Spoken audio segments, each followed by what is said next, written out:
Good morning, guys. Foggy Dew here, and what we're going to be looking at today is obviously the 2018 RZR 900s. And the one thing I'm going to be doing with it is I'm going to be greasing all the bearings. Really, anybody can do this. And if you have any one of these machines, you should be doing this, because I got between 15 and 20 pumps each on each side of the rear yesterday when I did them. So as you guys can see here, I have all of my tools all laid out that I'm going to be using. So first off, I just have a little cordless impact, which is going to be to remove the lug nuts for the tires. Next to that is I have a couple pairs of pliers, and that's just to remove those retaining pins, I think is what you call them, on the castle nut. And then of course, to remove the castle nut, I have the old nut buster out. It's not on there with a ton of foot-pound, but it is on there with about 110 foot-pounds. So I just use that one just for a little bit bigger jobs. I also got my 15 mil wrench right there, and that's going to be to take off the brake caliper, which again is just 2 bolts. Okay, that's always good, eh? I got my specialty tool, which is the tagger tool that I use to grease the bearings with. And then obviously next to that we have our grease gun, and I'm going to be using the Mystic GT6. We have the torque wrench, because again that castle nut needs to be retorqued to 110 foot-pounds. And lastly, of course, we have the jack under there. My dad built me this basically bigger platform for the jack. I don't know if you guys can see it there, but basically there's a nice 10 by 10 wood platform there, just giving you more surface area when you're jacking up your machine and stuff like that. So okay guys, all set to 0, start, and the time starts now.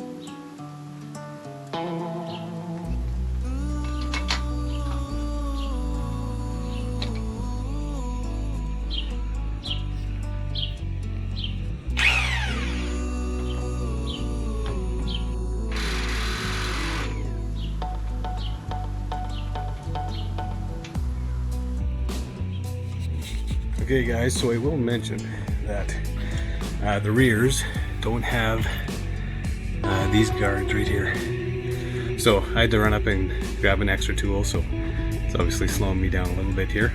But I think I got the tool now, so pull that off, and then we'll continue on. So yeah, so there's an extra tool for the front end, just saying.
So I'm starting to hear small little pops, okay? And that's obviously the grease trying to push its way past the bearing. So what we don't want to do is we don't want to have necessarily that grease coming out past that bearing. So when you start hearing those little almost liquidy pops, stop there and reposition. Okay, so I'm probably only going to hit the bottom portion now, maybe a couple of times, but we'll see. Slide that in, and let's see, 1, 2, 3. Okay, so in there I heard the pops. 4. So I gave that one about 5 at 9 o'clock, about 4 at 12 o'clock, about 4 at 3 o'clock, and about 2.5 here at 6 o'clock. So 5, 6, 7, 8, 9, 10, 11, 12, 13, 14. Around 14, 15 pumps is what this front wheel bearing took, which in my mind is a lot. They should come from the factory, greased properly, but clearly they just put in a couple pumps and that's it. So always remember, I do this, it'll save you big time bucks down the road, because you're not replacing your bearings or anything like that. So this tagger tool is absolutely awesome. Absolutely awesome. Pull it out. And there you have it. 17 minutes, 18 minutes, let's say. Okay, 18 minutes to do the one side. And basically just obviously it comes down to just reassembly now, which isn't a big deal. But again, if you buy a machine, especially Polaris, from factory there, I'd be doing this almost first thing. So keep that in mind. I think that tagger tool there, I think it was about 50 bucks through Amazon, and she works awesome. So yeah, guys, so I would say this, we're 18 minutes into it at this point. I had to go fishing around for some tools and stuff like this.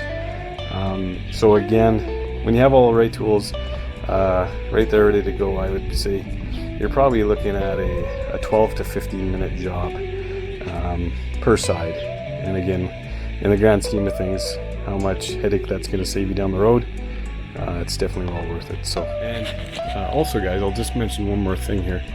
I have wheel spacers. Oh, geez, kind of closer. I have wheel spacers on my for my wheels there, as you guys can see. And you do not need to remove the wheel spacer in order to do this job either.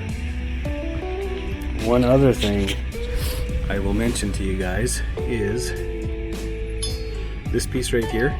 It's basically a washer. Make sure it always goes with the, because there's a slight concave to it. I don't know if you guys can see that on camera. Make sure that is always going down, so the concave is down in. And just always remember, when you're torquing that castle nut there, it's 110 foot-pounds, and that again is on a RZR 900s 2018 model. So just keep that in mind when you guys go to do this job. Again, easy job, and it'll save you a bunch of money in the long run. So as always, guys, thanks for watching. We'll see you on the next one.